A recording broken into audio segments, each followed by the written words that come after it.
Hola, mi nombre es José Carlos Madera, estudiante de Ingeniería Industrial de la Universidad de Xinú, y en el presente video les vengo a desarrollar un ejercicio de regresión lineal múltiple en RStudio. Nuestro ejercicio dice lo siguiente, nos presenta los siguientes datos reflejan la información que se toma de 17 hospitales navales de Estados Unidos en varios lugares alrededor del mundo. Los regresores son variables de carga de trabajo, es decir, asuntos que tienen como resultado la necesidad de personal en las instalaciones de un hospital. La siguiente es una breve descripción de las variables. Tenemos que Y es igual a horas laborales mensuales, X1, la carga diaria de pacientes promedio, X2, las exposiciones mensuales de rayos X, X3 es igual a días cama ocupadas mensualmente, X4 es igual a la población derecho habitante en el área entre 1000, y X5 es igual a la duración promedio de la estancia de los pacientes en días. Entonces, nos muestra estos valores. El ejercicio nos presenta estos valores. Entonces, lo primero que tenemos que hacer para desarrollar este ejercicio en RStudio es llevar esta base de datos a un Excel. Entonces, lo llevamos a un Excel que ya yo lo tengo aquí desarrollado. Lo llevamos a este Excel, tal cual la tabla de datos. Entonces, para poder desarrollar este Excel en RStudio es muy importante que cuando se vaya a guardar el archivo lo guarden con un tipo CSV delimitado por comas, es decir, aquí como lo tengo yo aquí lo tengo yo guardado. Después de que nosotros le colocamos el nombre, es muy importante colocarle el tipo de CSV delimitado por comas. ¿Por qué? Porque si no R no nos va a leer los datos. Esto es como dato aquí. Entonces yo no lo guardo porque claramente ya lo tengo guardado.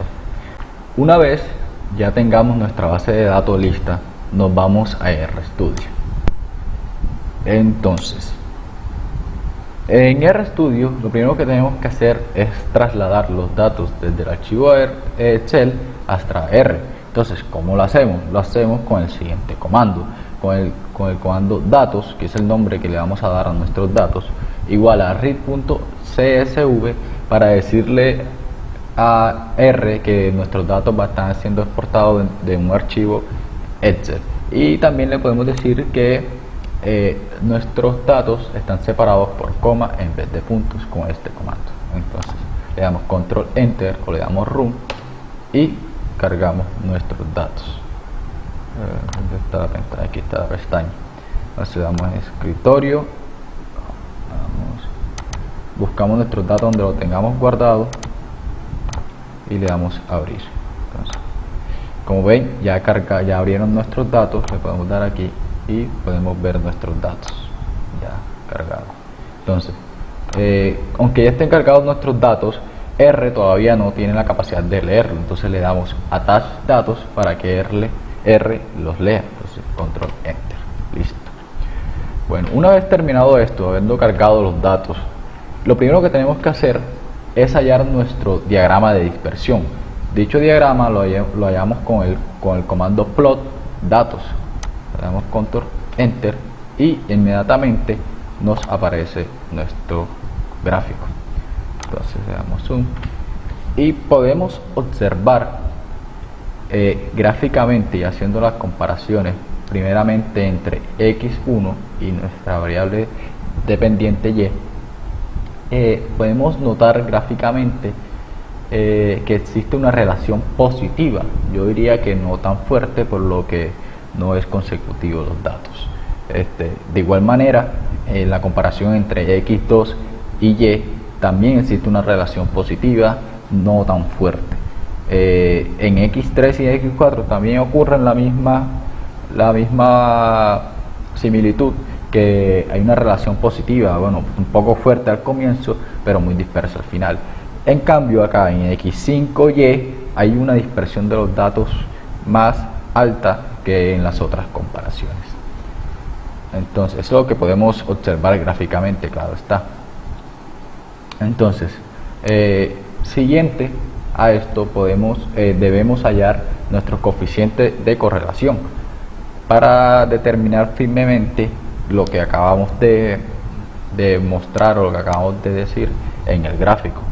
Entonces, con el comando core datos hallamos nuestra coeficiente de correlación. Entonces damos control enter y aparecen inmediatamente aquí nuestros datos. Entonces, ¿qué nos dicen estos datos? Entonces, primeramente podemos confirmar una relación positiva en cada una de las comparaciones. Como podemos ver aquí, en la comparación entre x1 y y es positiva, x2 y y es positiva, x3 y y es positiva, así sucesivamente hasta todas las comparaciones son positivas. Entonces, y dichas comparaciones son significativas, ya que todas ellas son mayor a 0.5. ¿Qué quiere decir esto? Esto quiere decir que todas nuestras variables afectan significativamente a y es nuestra variable de horas laborales. Entonces todas nuestras variables, carga diaria, posición mensuales de rayo X, etcétera, afectan significativamente a las horas laborales mensuales. Esto según nuestros coeficientes de correlación.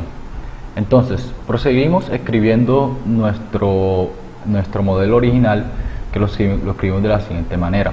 Primero escribimos mod, que es como voy a llamar a este modelo, igual a LM, que aquí le indicamos a R de que nuestro modelo es un modelo de regresión lineal, y escribimos nuestras variables dependientes e independientes, todas ellas. Entonces le damos control enter para que los lea, y posteriormente a esto ejecutamos el código step. Este código nos permite hallar cuál es el mejor modelo que este pueda aplicar. Este nos permite hallar este modelo mediante un paso a paso, y para ello vamos a utilizar el comando bot. Entonces le damos control enter y nos arroja inmediatamente el mejor modelo a utilizar. Nos arroja inmediatamente el mejor modelo a utilizar, que es y dependiendo de x2 más x3 más x5 con un AIC de 221.75. entonces nuestro modelo quedaría siendo de la siguiente manera. Quedaría que un y igual a 0.05 de x2 más un 0.9 de x3 menos 320.22 de x5, más el intercepto, que es de 1520.01. Entonces, cuando ya tengamos escrito nuestro modelo como tal, procedemos a cargar nuestro modelo final, como lo queramos llamar. Yo lo estoy llamando modelo final porque es el modelo con el que voy a seguir trabajando hasta el final del ejercicio. Entonces, nuestro modelo final es igual a, como ya lo veníamos diciendo, un y que depende de x2 más x3 más x5, porque este fue el mejor modelo según la IC, entonces según el STIP también. Entonces le damos control enter, cargamos y le aplicamos el resumen del modelo, el summary, y este nos brinda la información de que este modelo explica un 98.78% la variedad del sistema. También con este comando podemos realizar la prueba de significancia de la regresión, tanto general como específica. Para ello también debemos implementar unas hipótesis, las cuales nos dice que H0 es igual a que todos los parámetros son igual a 0. Esto es para la prueba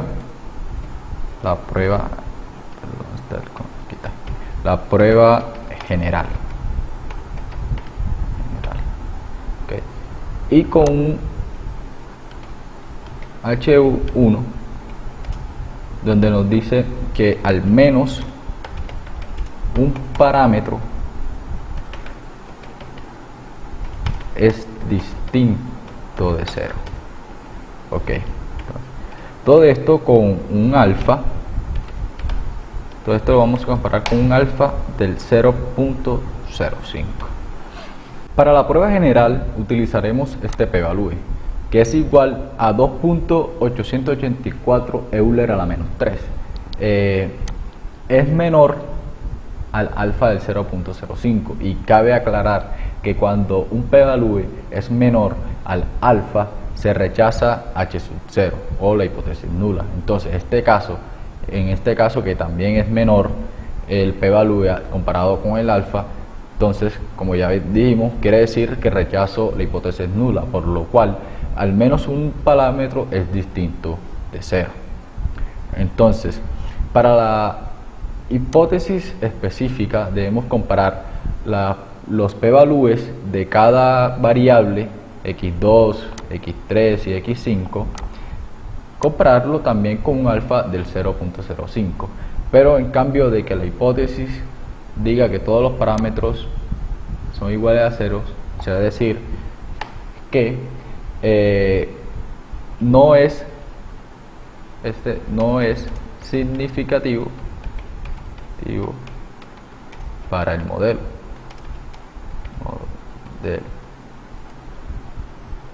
Y en H1 se dirá que es significativo para el modelo.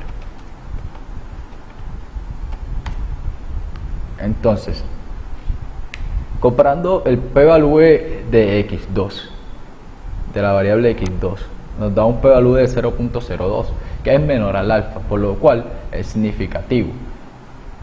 Comparando el p-value de x3 de 4.25 Euler a la menos 7, mucho menor al alfa de 0.05, por lo cual se rechaza la hipótesis nula y nos quiere decir que esta variable es significativa para el modelo. En cuanto a la variable x5, es un poco mayor al alfa, pero esto nos quiere decir que no se rechaza la hipótesis nula, entonces no es significativo para el modelo. De igual manera, lo dejaré, no se va a quitar, porque cuando una variable no es significativa para el modelo, generalmente se quita de pero en este caso la voy a dejar ahí porque el comando step me lo arrojó que era el mejor modelo con el cual trabajar. Entonces, siguiendo con el siguiente paso, que nos toca encontrar los supuestos del modelo.